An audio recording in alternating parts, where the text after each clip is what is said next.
Já apareceu, já está vermelhinho o negócio da gravação, ficou agora. Sim, meus caros, olhem. A gente vai começar a última parte do nosso curso de História da Língua Portuguesa.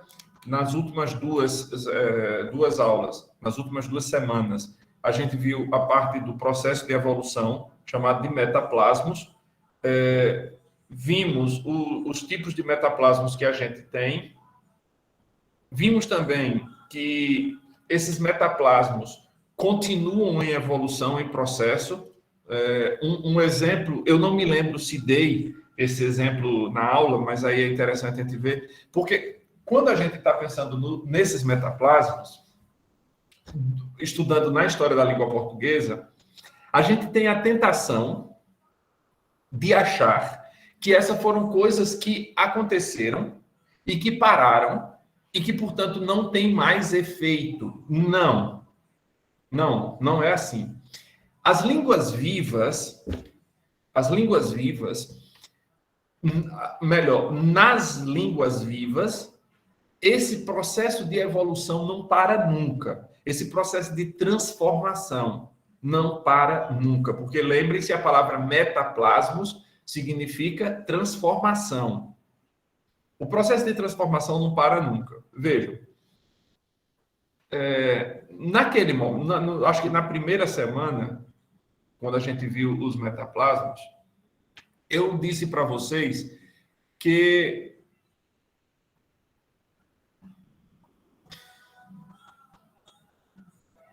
e acredita que me fugiu agora. Que a língua escrita ela é muito mais, digamos, rígida, é muito mais arredia a modificação do que a língua falada. A língua falada é muito mais permissiva do que a língua escrita. De maneira que uma coisa que foi adotada na língua falada passa muito tempo até que aquilo se perpetue na língua escrita. O Marcelo, se estiver por aí, vai lembrar-se. Eu acho que eu dei um exemplo na aula de fonética e fonologia, dizendo que o verbo, por exemplo, suicidar, que a gramática, portanto, a escrita ainda bastante rígida com a mudança, não admite que ele seja um verbo pronominal, porque, segundo explicam os gramáticos, o pronome já está embutido no próprio verbo, que é o sui, no latim, suicidar em latim significa matar, se dar, sui, a si mesmo. Então, os gramáticos ainda não admitem que haja a possibilidade de esse verbo ser pronominal. No entanto, a fala, que é muito mais, digamos, muito menos rígida, muito mais aberta, muito mais flexível, essa é a palavra boa, é muito mais flexível que a língua escrita, admite o suicidar-se com uma beleza. Eu, por exemplo, há coisas que eu espero já estar morto quando acontecerem no português, mas há outras que eu quero estar vivo para vê-lo acontecer. Uma delas é a gramática admitido como pronominal. Esse é um verbo que eu não uso porque eu acho horroroso. Eu acho horrorosa a forma como ela está na gramática sem ser pronominal. No entanto, acho-a muito mais musical, muito mais doce. Doce para um verbo tipo suicidar é uma coisa tétrica, doentia, mas doce no sentido da sonoridade do verbo, ele ser pronominal. Então, como eu não gosto dele na forma não sendo pronominal, eu prefiro não usá-lo. Porque se eu for usar, haverei de usá-lo na sua forma pronominal, porque é a forma que eu acho mais bonita. Bom, então, a língua falada tem isso, de ser muito mais flexível. Notem uma coisa interessante. Em latim existia a palavra filium. Todas as palavras entram no português, eu não sei se eu comentei aqui com vocês, mas todas as palavras de origem latina entram no português através do caso do objeto direto, que é o chamado caso acusativo. Esse é o caso chamado de lexicográfico.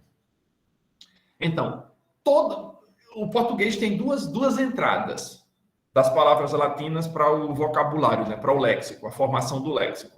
Então, as palavras comuns entram através do acusativo e os nomes próprios entram através do nominativo. O nominativo é o caso do sujeito. Porque no processo de evolução da língua latina mesma, quando chega no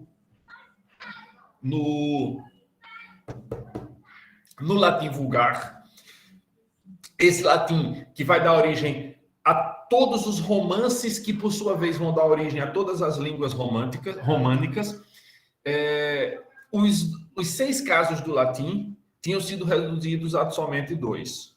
Então, você tinha nominativo, vocativo, acusativo, genitivo, dativo e ablativo. Desses 6 casos, sobraram só 2, o nominativo e o acusativo. Então, você tinha o nominativo, que era utilizado só quando fosse sujeito, e o acusativo para todas as demais situações. Se ele fosse objeto direto, se ele tivesse com preposição. Então, por exemplo, o camarada, em latim, você fosse dizer o livro de Paulo. Você dizia, no latim clássico, liber Pauli. Porque o Pauli tinha a forma do genitivo, né? Como em inglês tem o genitive case, que é aquele apóstrofo S, que indica a posse. Bem, então, o latim vulgar tinha eliminado o caso genitivo, e aí, como é que eles iam indicar a posse? Eles utilizavam a preposição de. De, que é uma preposição em latim que usa-se com ablativo. Mas o ablativo tinha acabado, e aí? Então, fazia todas as preposições no latim vulgar se utilizavam com acusativo, e todos os sujeitos se usavam com o nominativo, caso sujeito. O português escolheu uma forma diferente de formação do seu léxico. Que processo foi esse? Esse que eu disse, né? Os nomes comuns entram pelo acusativo, quer dizer, pelo objeto direto, e os nomes próprios entram pelo sujeito. De forma que a gente tem... Eu não me lembro, Paulo, Marcelo, você me ajude aí se esse exemplo eu dei lá em filologia, em fonética, ou foi aqui, né? Aí vocês me lembrem, da palavra câncer. Sim, professor, você deu esse exemplo, sim. Mas foi onde, né? Aqui em fonética ou foi Foi em fonética, fonética e fonologia. Pensei que tinha sido nessa aula. Então, as palavras todas entram. Então, por exemplo, câncer, que é a forma do nominativo, a forma do acusativo era cancrum, caranguejo. Câncer, em latim, significa caranguejo. Tanto que a constelação chama-se câncer, mas não tem nada a ver com a doença. A forma dessa palavra em português deveria ter sido cancro.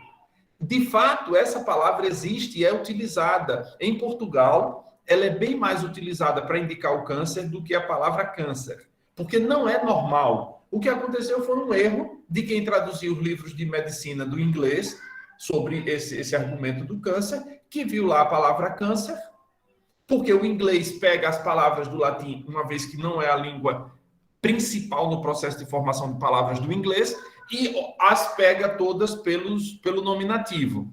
Tanto que, por exemplo, mesmo quando ele pega do grego, pega tudo através do latim. Então, você tem, por exemplo, a palavra em inglês fenômeno.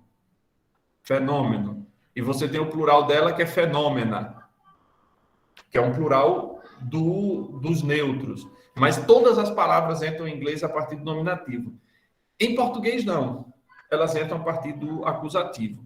E os nomes próprios a partir do nominativo, né? Do caso sujeito. Por isso é que a gente tem em português o nome de Cícero, o nome de César, como sendo Cícero e César, porque eram assim no nominativo. Mas quando você vai para o italiano, que escolheu um outro processo, o italiano e o espanhol invertem o processo. O acusativo entra na formação dos nomes comuns, dos nomes próprios, e o espanhol só escolheu o acusativo, se não me engano, para formar tanto os próprios como os comuns, e o italiano inverteu. os nomes comuns pelo nominativo, os nomes próprios pelo acusativo. E aí você vai ter, por exemplo, Cícero, em espanhol dá Cicerone, porque em latim o nome era Ciceronem. Em italiano, Cicerone. César vai ficar Cesare, com E no fim, porque o M era só uma nasalização. Efetivamente não ficava pronunciado, nem hoje a gente, quando pronuncia latim, diz Caesaram, pronunciando o M bem bilabial. Os autores antigos dizem que isso não acontecia. Aí, reparem, essa história todinha para chegar onde eu vou chegar agora. Ainda estou tratando do processo de metaplasma, fazendo meio que uma revisão e acrescentando uma novidade que eu não me lembro de ter dito na aula passada, sobre quando a gente tratou da palatalização.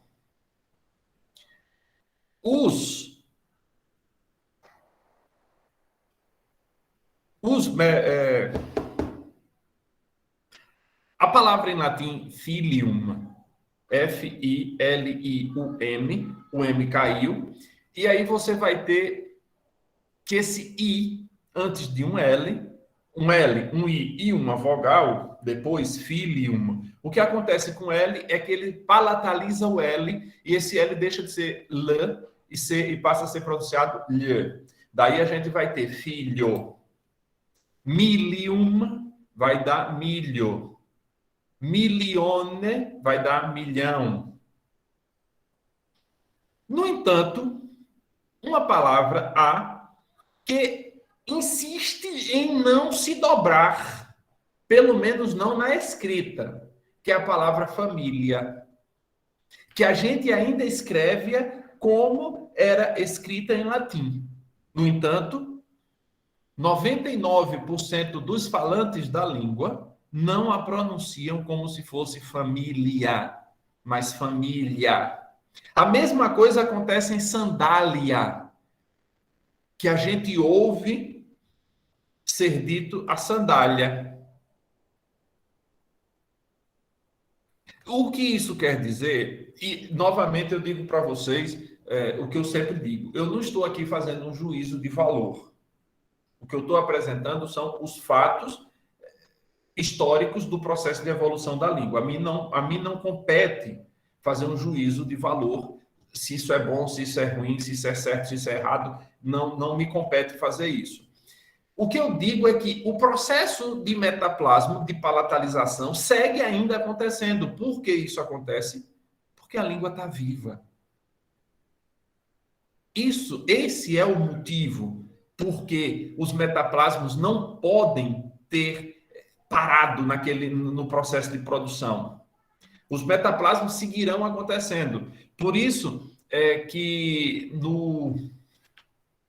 no compilado do material que eu fiz, lá no final, as últimas páginas, eu peguei tanto a parte de metaplasmos quanto a parte de analogia, que está na gramática do professor Napoleão Mendes de Almeida.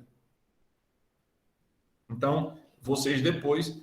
E ali, quando Napoleão coloca tanto a parte dos metaplasmos quanto a parte de analogia na gramática metódica da língua portuguesa, ele não faz isso esperando apresentar um percurso histórico, senão como aquilo está acontecendo na língua ainda. Isso vai acabar algum dia? Talvez acabe no dia em que o português seja considerado uma língua morta. Somente nesse dia é que as transformações, assim como se a gente for pensar o nosso corpo enquanto cheio de metaplasma, porque as células estão se dividindo, os processos de alimentação celular estão acontecendo, o processo de circulação. A gente é um metaplasma ambulante. Quando é que esses processos de metaplasmos em nós param de acontecer? Depois que a gente morre. É que tudo começa a ficar estabilizado. As mudanças não acontecem mais. Assim mesmo na língua. Analogicamente, isso vai acontecer na língua. A língua só para de mudar quando ela morrer. É por isso, por exemplo, que a Igreja Católica, ainda hoje, efetivamente, utiliza o latim como língua oficial. Mesmo que as missas estejam ditas em português, ou nas línguas vernáculas, mas a língua oficial do Vaticano e a língua oficial dos documentos da igreja ainda é o latim. Por quê? Porque não há mais possibilidade de interpretação dupla. O direito canônico, por exemplo, o texto do direito canônico da Igreja Católica Romana é todo em latim. E por quê? Porque é uma língua morta e, portanto, não sofre mais nenhum tipo de variação, não sofre mais nenhum tipo de mudança. O latim está estabilizado. O latim ter morrido foi até uma coisa boa para ele, porque o tornou eterno. E aí você vai encontrar, você vai conseguir ler os autores latinos antigos, porque está tudo cristalizado, não tem mais nenhum tipo de alteração possível na língua. E aí vamos, eu acho que como revisão do que a gente viu já está de bom tamanho, não é isso? Vamos aqui para a analogia. Aí está, seguindo o modelo que eu fiz lá nos metaplasmos, analogia em grego. É interessante que há duas negações aí.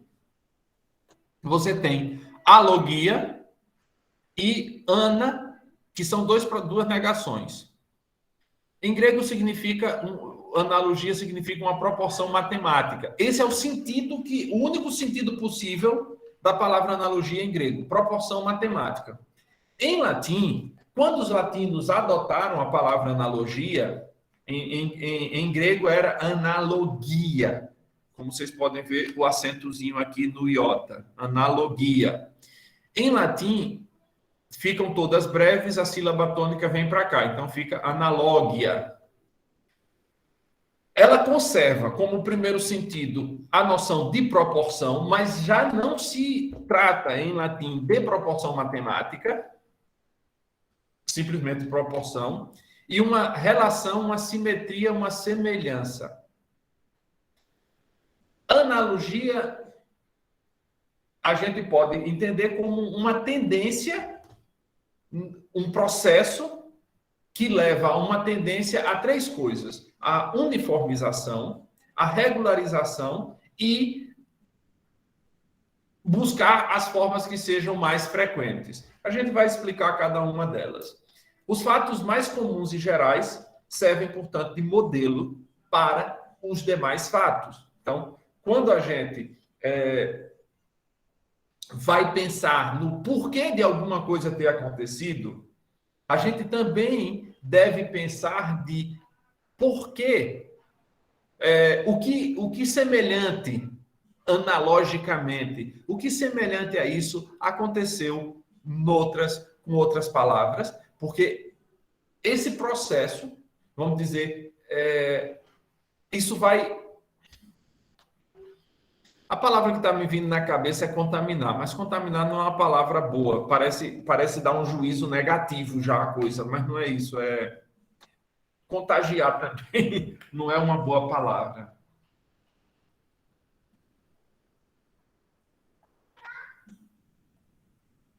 Eu vou chamar de influenciar uma outra mudança que está acontecendo. Então, vejam, a analogia, ela anda para e passo com os processos dos metaplasmos. Haverá coisas que, quando a gente olha, diz: epa, mas como é que isso aqui pode ter acontecido dessa maneira se, segundo a teoria dos metaplasmos, isso deveria ter acontecido de uma maneira diversa do que essa que está acontecendo? Ora, isso, meus caros, só será possível porque a gente vai ter que olhar formas mais comuns. Formas mais comuns. Esse Max Niedermann, que era professor de filósofo clássico suíço, dizia o seguinte, nesse livro dele chamado Précis de phonétique historique du latin: as perturbações aportadas no desenvolvimento normal, a palavra que ele usa, eu botei aqui como desenvolvimento normal, é jeu normal. Jeu normal é como se fosse o jogo normal, né? Que aí não caberia outra palavra senão desenvolvimento. O desenvolvimento das leis fonéticas por uma causa de ordem psicológica, que se chama analogia. Vejam, isso aqui é importante. É uma causa de ordem psicológica. Quer dizer que a gente não vai encontrar um processo como a gente reparou nos metaplasmas, que é um processo mais físico. É um processo mais físico. É um processo que você tem dadas situações e alguma outra coisa deverá acontecer como resposta àquilo que se espera. Então, haverá uma situação, em tese, você terá uma mudança. Isso que eu expliquei agora há pouco, né? Você teve a situação L e vogal. O que é que a gente espera, segundo a teoria dos metaplasmos? Que isso se palatalize. Ainda que, ortograficamente, a palavra família e sandália não existam, mas é o que se espera da teoria dos metaplasmos. Mas, por outro lado, a gente pode utilizar aí um processo de analogia. A gente vê já. Vejam, a mutação analógica se produz em função do sentido ou do papel gramatical. Então, veja, a gente já tem algumas coisas aqui interessantes. É uma causa de ordem psicológica. A produção se dá em função do sentido ou do papel gramatical que a coisa desempenha, ao passo que as modificações fonéticas só atingem a imagem acústica, lembrando aquilo da imagem acústica de Saussure, né? O significante, fora de toda consideração do valor intrínseco das palavras. Então, vejam, quando em analogia a gente está preocupado só com a imagem acústica, só com aquilo que a gente escuta. Não nos preocupam, não nos devem preocupar o significado delas. Então, a gente quebra aquele signo linguístico saussuriano.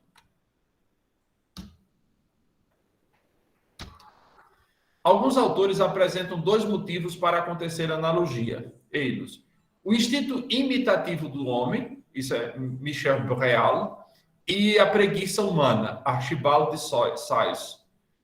A preguiça humana. A gente, por preguiça, de qualquer forma, a gente já falou um pouco sobre isso, da chamada lei do menor esforço. Não foi com vocês, não. Meu Deus, minha cabeça está... A lei do menor esforço. Não, foi com vocês, sim. A lei do menor esforço. A gente tende a fazer o mínimo de esforço possível para pronunciar uma coisa. Isso que Archibald de Sais vai chamar de preguiça humana.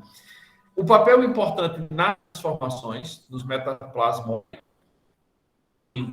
tende a estabelecer a harmonia e o paralelismo das formas. Mário Barreto, Novíssimos Estudos da Língua Portuguesa, de 1914. Os neogramáticos chamaram a atenção para ela, né, para a analogia, e lhe assinalaram os efeitos nas transformações da linguagem.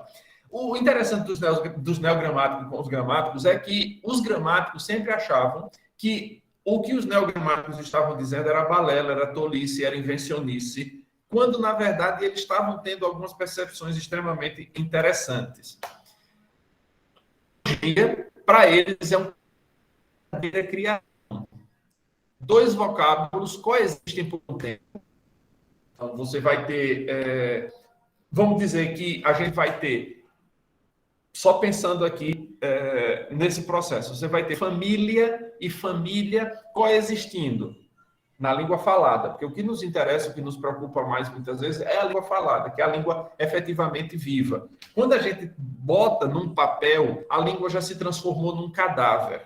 Não digo que seja putrefato, mas é um cadáver. Não está mais propenso a nenhum tipo de modificação. Então, a gente pega um texto de Machado de Assis para ler, o que a gente tem nas mãos, mesmo que não seja lá o Memórias Póstumas de Brás Cubas, o que, na verdade, a gente tem na mão é um cadáver linguístico, que vai, ou uma estátua, talvez a imagem, mas a imagem do cadáver, para isso, para para essa antinomia que eu estou fazendo, né? A língua falada é a língua efetivamente viva, e quando a gente a escreve, ela já se transforma num cadáver, porque ela já não é mais passível de qualquer tipo de alteração.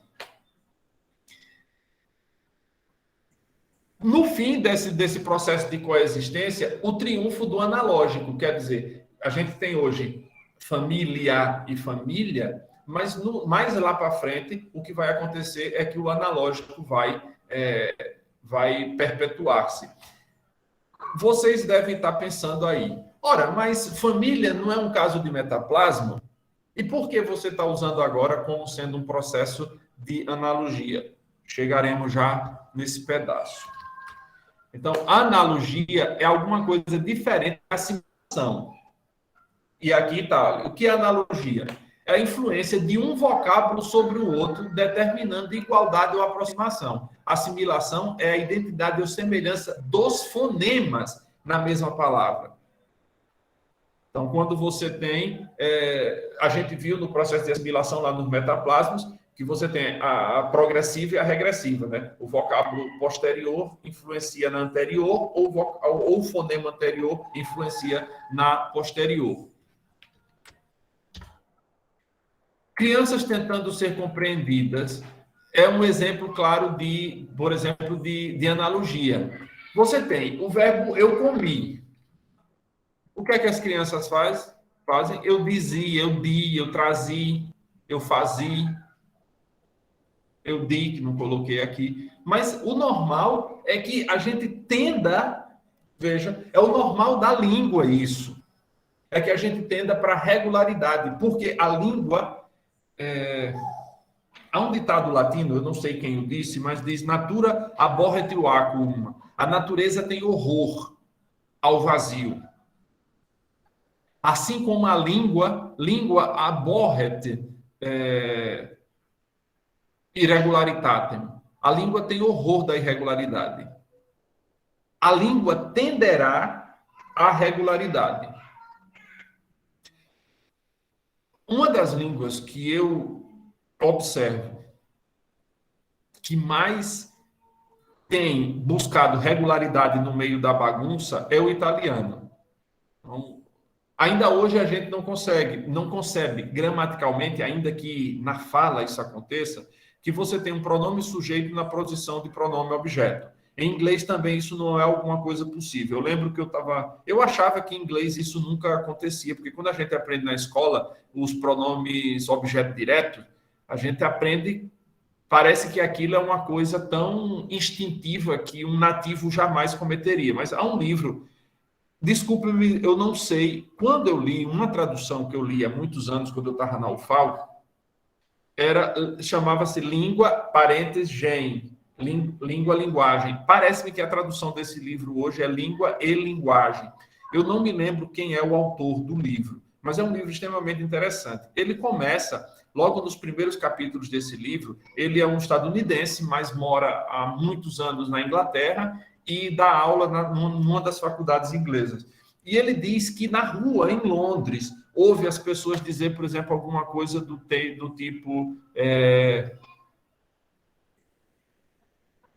I saw she, I saw he. Em vez de dizer I saw her, I saw him. Utilizando o pronome sujeito. Eu nunca imaginei que isso fosse uma coisa possível em inglês, mas também nunca escutei isso. Mas eu estou usando um testemunho indireto de alguém, de um professor que testemunhou e colocou isso num livro, né? Agora, em português, a gente ouve as pessoas dizer eu vi ele, né? Eu vi ela. Embora a gramática não admita, porque o ele e o ela aí estão em função, são pronomes sujeitos, e se são pronomes sujeitos, que a gente insiste em chamar essa nomenclatura obtusa de pronome pessoal do caso reto, era muito melhor chamar de pronome sujeito, pronome objeto direto, pronome objeto indireto, ficava muito mais claro, eu acho, até para o estudante. Mas a gramática não admite, mas a língua faz isso. E quando eu disse que acho que o italiano é uma língua que vai muito na tendência dessa simplificação, como foi a palavra que tinha antes, dessa coexistência, eles usam, por exemplo, existe a possibilidade em italiano de tanto você dizer o visto, a construção, eu vou fazer uma construção que seria gramaticalmente, vamos dizer, errada em italiano, só para deixar claro, né? La o vista, eu a vi, lo o visto, ela não fica assim porque isso vai ser apostrofado, né? Lo vista, lo visto. Como muda o particípio, a gente sabe se é um masculino ou um feminino. Mas o italiano admite da mesma forma, o visto lui, eu vi ele, o visto lei, eu vi ela. Gramaticalmente é aceitável, está compilado na gramática. Porque como tanta gente fazia desse jeito, a língua é um patrimônio dos falantes, não de um dado grupo de falantes. Se você tem um grupo imenso de gente que usa a língua de um determinado jeito, agora, o italiano não faz isso assim, só porque o povo na rua está usando, mas se foi utilizada por jornalistas, por cientistas nas suas teses, eles começam a pensar na possibilidade, olha, se o povo de cultura está utilizando do mesmo jeito que o povo na rua está fazendo, então alguma coisa a gente precisa pensar e alterar. Então, a gramática italiana é muito flexível nisso. A gramática do espanhol, do português, do francês já não é tão, é mais arredia a esses tipos de mudanças. Então, vejam aqui. Olha. Aqui estão, o verbo é impedir. No tempo de Vieira, o verbo era impido, impida. Por analogia, fica impeço, impeça. É a forma que predomina hoje e no tempo de Vieira já era diverso. Expedir da mesma forma. Por quê? Porque o que é que está acontecendo aí, por analogia? O verbo pedir. Você não diz eu pido, mas você diz eu peço. Isso daqui não estava, nenhum desses verbos, meus caros, estava relacionado ao verbo pedir. Muito embora você tenha impedir, expedir e despedir, esse pedir aí não é uma construção, vamos dizer, um processo de formação prefixal do verbo, não. De forma nenhuma. Por isso, no tempo de Vieira, portanto, século XVIII, era dito impido, expido, despido. Eu me despido de vocês. Hoje, a gente já vê a analogia acontecendo do pedir com o do impedir com o pedir, e terminou prevalecendo a analogia. Isso aí ficou claro, antes de a gente seguir adiante? Sim, professor. Agora, pensem nisso, que a analogia não é um fato matemático. Veja, você tinha oratorem, da palavra orator, e você tinha honorem, da palavra...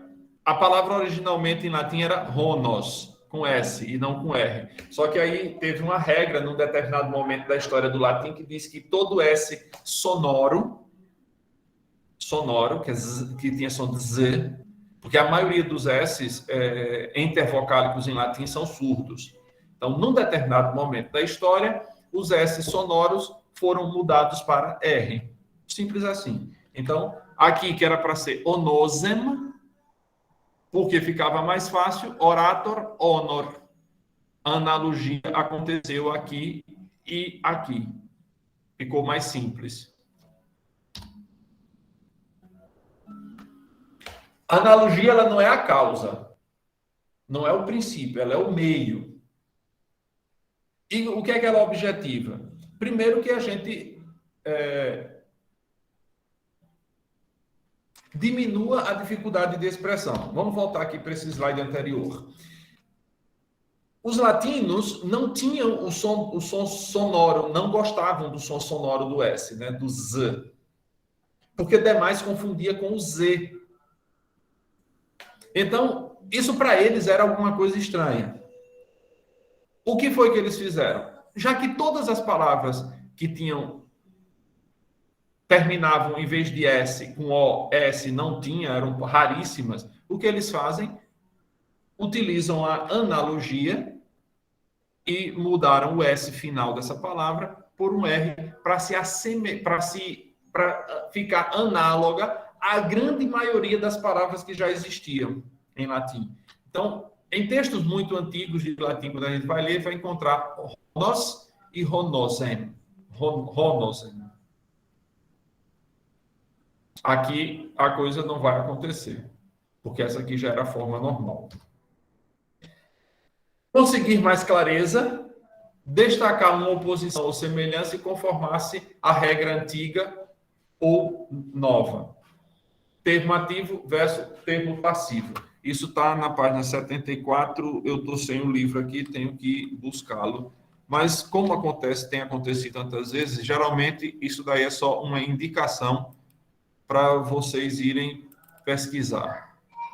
Deixa eu só ver aqui, página 74.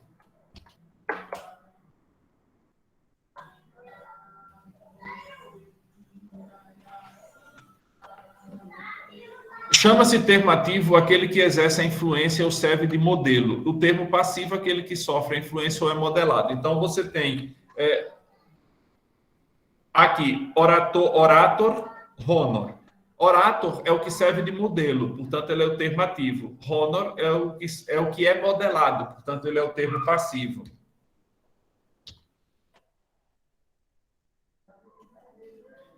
O termo ativo não pode ser qualquer um, mas deve satisfazer umas tantas condições que foram resumidas dessa forma por Sá Nogueira. Primeiro, que ele seja de uso mais geral. Então, quando a gente vem para cá, esses terminados em OR eram em maior quantidade que esses terminados em OS. Portanto, eles eram mais gerais.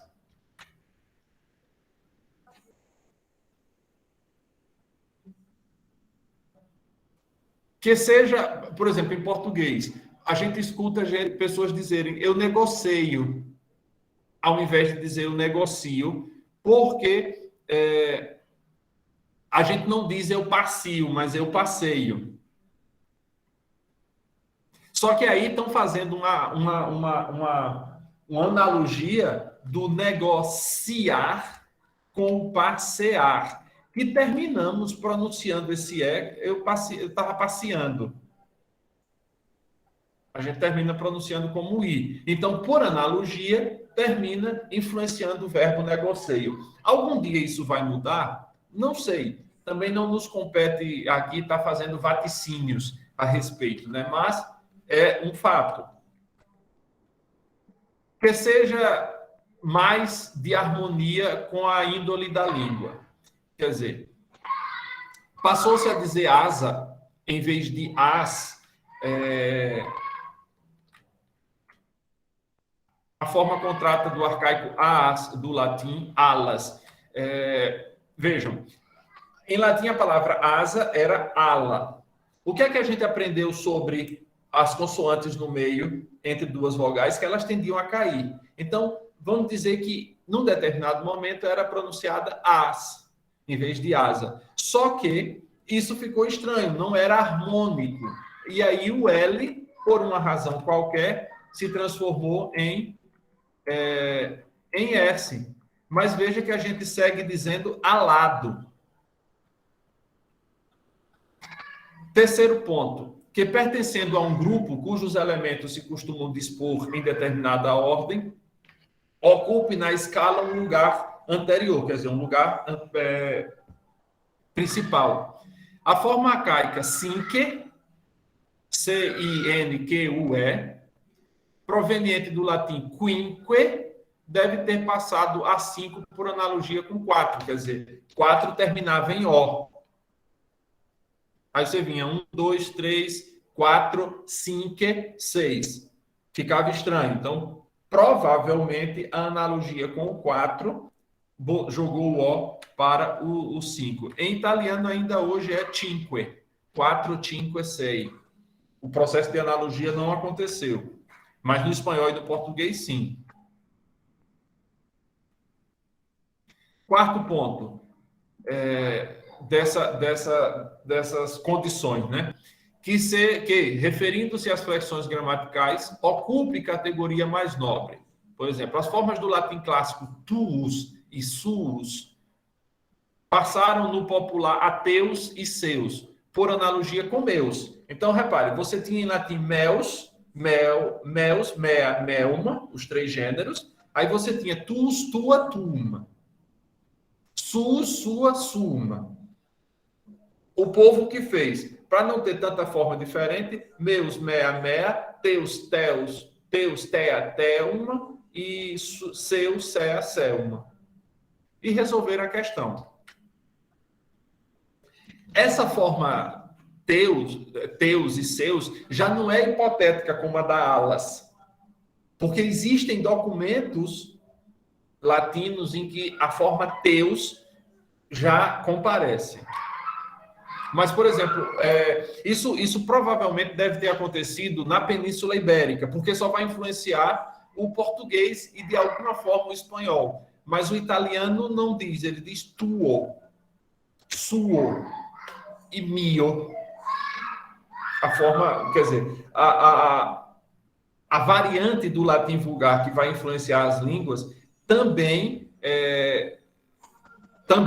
vai ser importante para isso. A gente não pode, de maneira nenhuma pensar que o latim vulgar fosse uniforme. Não. A gente talvez seja melhor pensar em os latins vulgares. Porque haveria tantos latins vulgares quantos fossem os lugares onde o exército chegasse. E dessas formas do latim vulgar, vão surgir tantos romances quanto sejam necessários.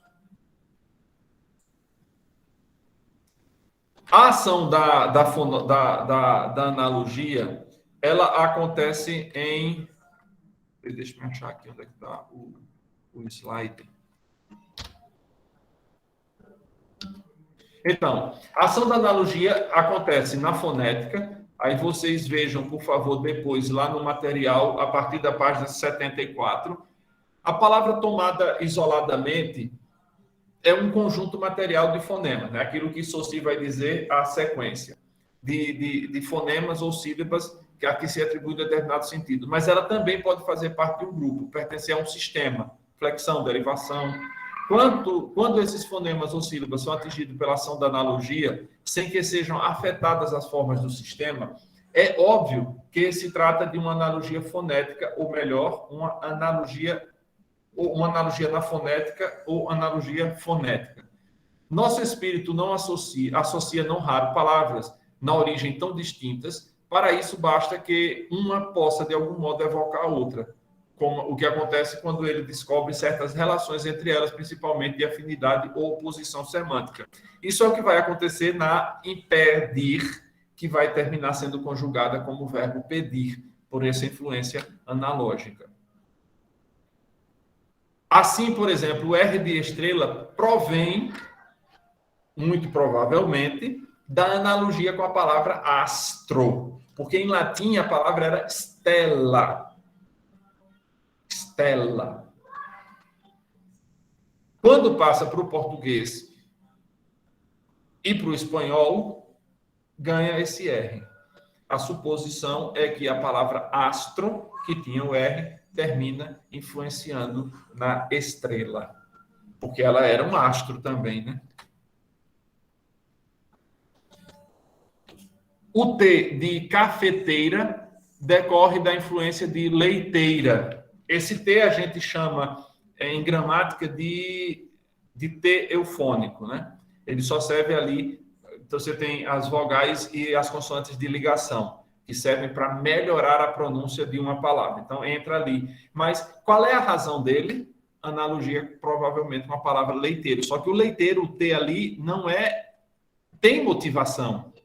A motivação é que a palavra é leite e o eiro, que indica a profissão, o leiteiro era quem distribuía leite. Não pensem naquele bichinho onde bota o leite para servir no café, não. Ali é uma leiteira. E o cafeteiro, o T entra ali por analogia.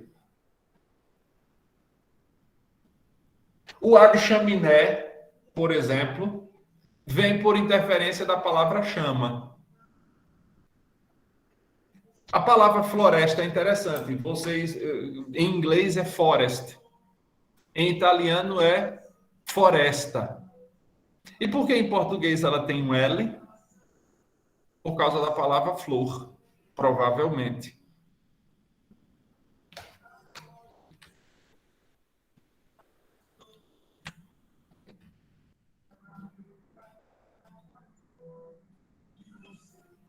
Deixa eu ver aqui.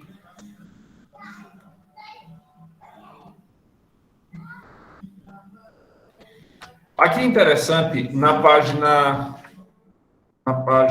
70, na página 77 lá do material, quando vai tratar da analogia na morfologia, a parte dos substantivos diz que, de modo geral, se pode dizer que a analogia é a base de toda a morfologia. Onde maior é a variedade de flexões, aí também mais decisiva e frequente se mostra a ação da analogia. Mas isso é óbvio, né? Onde há mais palavras, a possibilidade de analogia efetivamente será bem maior do que onde há menos. Então, você tem, no gênero, palavras da primeira declinação latina, as que terminavam em A, eram geralmente do gênero feminino, 99% delas. Como as palavras terminavam no acusativo singular, era em am, tornou-se esse A a desinência característica do feminino em português.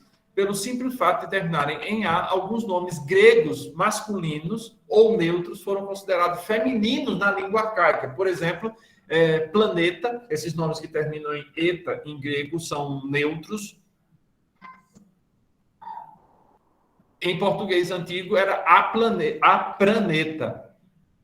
A clima, porque terminavam em A. E depois, obviamente, a gente voltou ao gênero dele de origem, né?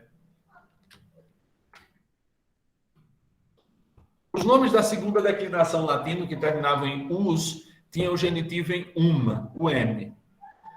Em nossa língua, o U latino transforma-se geralmente em O. Assim, se explica por que o O. E a mesma coisa vai acontecer com o neutro, que terminava em também.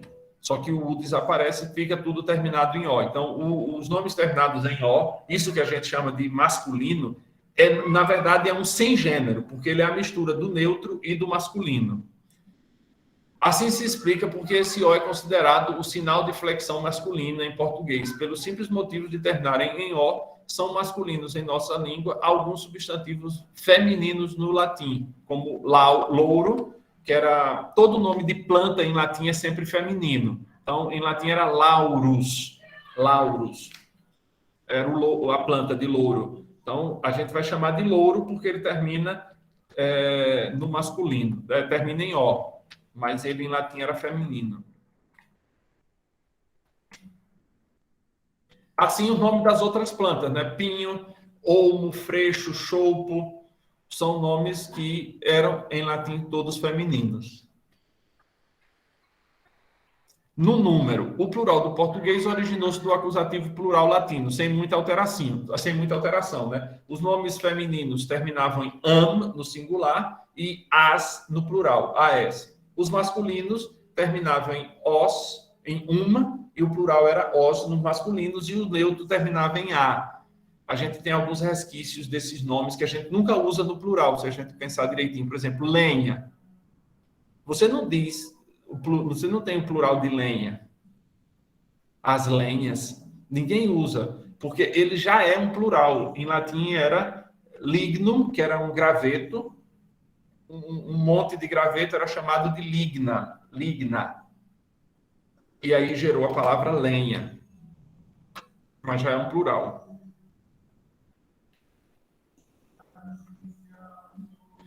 Aqui tem uma consideração sobre o plural dos nomes em ão. Eu não vou falar desse plural do jeito que está aí. Eu vou deixar lá no SIGA depois, quando eu for colocar o vídeo.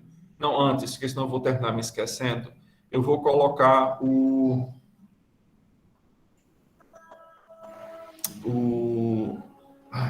um material que eu preparei, não que eu fiz, eu compilei de uma revista. Deixa eu fazer a chamada, eu vou fazer pelo celular porque é mais rápido.